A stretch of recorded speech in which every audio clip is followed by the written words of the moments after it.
Guys, it's Jamie from Yarny Box, and I'm here to share with you my 5 best market tips for your next market. If you don't already know who I am, my name is Jamie, and I've sold crochet plushies at over 100 markets in the last few years.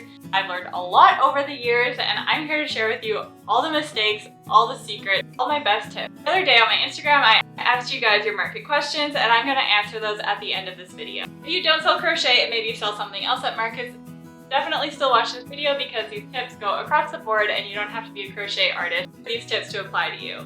Number 1 is to do your research. I cannot stress how important this is when it comes to your success at a market. I do when I first learn about a market that I might be interested in applying for is I go to their social media pages, their Facebook, their Instagram, and I check to see what the organizer is like, if they're well established, if they've got a good following, a loyal following, how many events they've done in the past, if they have cohesive branding, do they engage with their followers, how long have they been doing markets. All of these questions will point you in the direction of whether or not the market might be successful or not. Another way that you can do more research is email the organizer directly and ask them how much traffic they're expecting and what kind of demographic they're expecting. Another thing that I do is if they have had previous markets in the past, I'll go through their Instagram page and I'll find vendors who have done their markets in the past. And I'll message the vendor directly and I'll just say, hey, I'm looking to attend this market. How was the last one? Did you do good? Was it well trafficked? Was it well advertised? How did you like the organizer? Asking them questions like that, and that gives you a really good understanding of what the market might be like. Most vendors are very open in talking about their market experiences. And in fact, lots of communities actually have designated Instagram and Facebook pages allow for other vendors to share their market experiences. Second best market tip that I have is to try your best to avoid too much competition. It is absolutely normal for there to be 1 to 3 other vendors at a market that are selling the exact same things as you. Fortunately, there's only so many types of vendors, so there's often 2 or 3 jewelry vendors, 2 or 3 candle makers, 2 or 3 crochet artists, maybe a couple photographers, stuff like that. So it's very common for there to be more than one type of your vendor. But if the market is not curated, which means the organizer didn't pick and choose which vendors they wanted at their market, there's a pretty good chance you're going to show up and there's going to be 5, 6, 7 other people that are doing the exact same thing as you. And that just really makes the experience worse for everybody, unfortunately. There's more than just a couple of the same vendor. You're really dividing all your sales between each other, and it's going to be really, really hard for any of you guys to make sales. My best tip for you is to make sure the market that you're attending is curated and that there isn't too much competition. Third tip that I have for you is to make sure that you have an aesthetic and to stick to it. The aesthetic of your booth is very, very important. People love showing up to a market and coming up to a booth and seeing a really beautiful display. Not only does it make you look like you have cohesive branding, it makes you look well established, it makes you look inviting, it's just pretty to look at your stuff, and overall more people are going to engage with you if you have a really pretty setup. Some examples of some aesthetics that I see that are really common at markets is rustic, vintage, boho, minimalist, colorful. So my personal branding is very colorful. I try to make my booth look as colorful as possible. But you can easily do that if everything that you have looks vintage or if everything you have looks boho. Whatever your aesthetic is, make sure that your whole booth matches it and that it looks really eye-catching. That's going to really help you stand out from the crowd, especially if there's more than one vendor that's selling the same thing as you. It's really going to help you stand out if you have a very cohesive aesthetic. The fourth tip I have for you is to have a sales goal. Before you even attend the market, you need to figure out what kind of sales do you want to make at this market. For me personally, I always try to have a sales goal that's 8 times what my booth costs. So for example, if my booth costs $200, I'm going to try to make $1,600 at that market. In order to do that, you're going to need to have at least that much in inventory to bring. If not, you want to have like double or triple that amount. And that's because having a full booth all day is going to drive more people to come to your booth if your booth is well stocked and fully stocked all day. Something that will help you market prep is to break down your sales goal by each day you have leading up to the market. So what I mean by that is if you have a goal of $1,600, you have 1 month to prepare for your market, you need to make at least $53 of things per day. And again, like I said, try to double that. So let's say you're going to make $100 of things every day. Then you can look at your stock and see what costs $100 and what can I make each day to be match my sales goal. For example, I've got this little chunky frog, and let's say I want to sell them for $15. I'm going to have to make 6.5 of these in one day. It's going to get me to $100 for that day. Just make sure that you're really planning in advance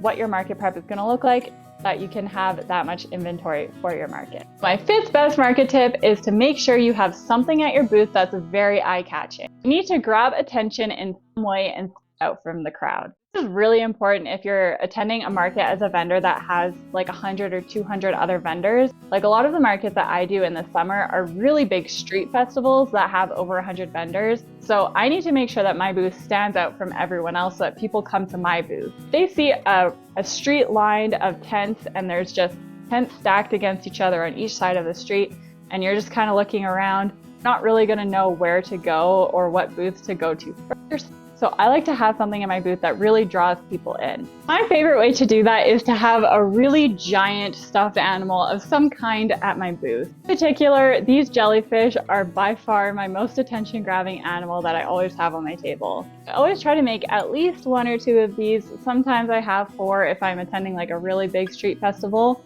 And I'm not anticipating that I'm going to sell these very easily because they're really big and they have high price points, but they grab the most attention by far. People want to come up to my booth, they want to touch it, they want to pull it around their finger, they want to be like, oh my god, this is so big. It's just a fun way for people to interact with your booth, and it grabs attention. Some other ways that you can grab attention is to have one-of-a-kind pieces. You have artwork, maybe you could have like a really big, beautiful custom artwork piece, or you could have something like candy, or you could have a giveaway, you could have draw, like people write their email down and they put it in a bucket and they win something at the end of the day, or you could give away something for free. So a local church in my area always gives away free walking sticks, like free wooden walking sticks to people. And if you go to a market that they're vending at, you'll see almost everybody has a free walking stick, and everyone's like, where did they get this walking stick from? Then they go find the church booth and they go talk to the people. They get a free walking stick. The church people give them their information, and it's a win-win for both of them. Really quick to wrap that up, we have our 5 tips. Number 1, do your research. 2, avoid competition if possible. Number 3, establish your aesthetic and make sure it matches your branding. Number 4, have a sales goal. Make sure that you can achieve that sales goal with your inventory. Number 5, stand out from the crowd in some way and have something at your booth that brings people in. On my Instagram page, I asked you guys what your biggest questions were about market. I'm going to answer those now. The first question that I got was, what do you do if you show up to a market and you're placed beside a vendor who sells the exact same thing as you? Luckily, that's actually never happened to me. The closest I've ever been to another crochet artist is we had an aisle facing this way and then an aisle right behind me facing the other way.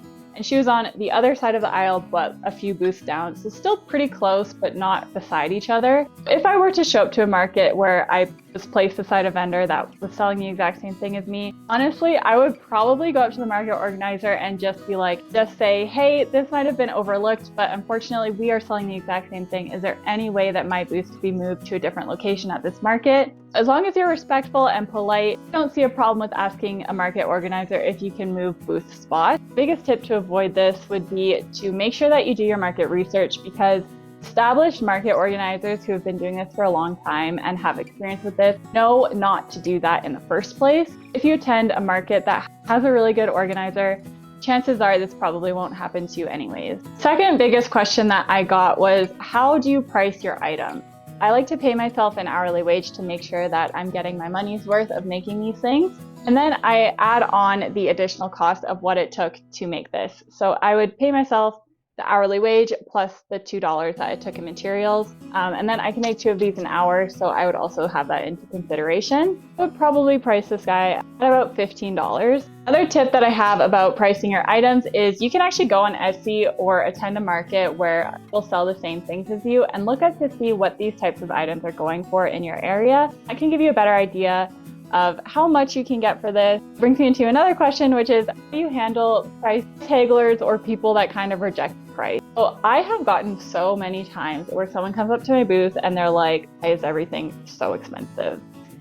That I handle like this rejection is I'll just say, have an item here that might be more in your budget. If someone rejects your price, you just kind of have to take it on the chin and move on. A lot of people do see value in handmade stuff, and the people that attend artisan crafts fairs are generally the type of people that will appreciate your work. Another question that I got was, how do I display my crochet items in an attractive way if I'm just starting out? My best advice to you is to go to your local Michaels or Canadian Tire or some other sort of craft store and go get yourself a bunch of these little wooden crates. They are the easiest way to display your items. No matter if you're crochet or candles or some other type of like larger items that you can kind of put on the top of these and then also on the inside. These are really common at craft fairs, and you could paint them colors if you want to stand out a bit more, or you could stain this darker. This is just like a natural wood that's unfinished. So there's a million different things that you can do with these. You can display them in different patterns, like you could have two beside each other,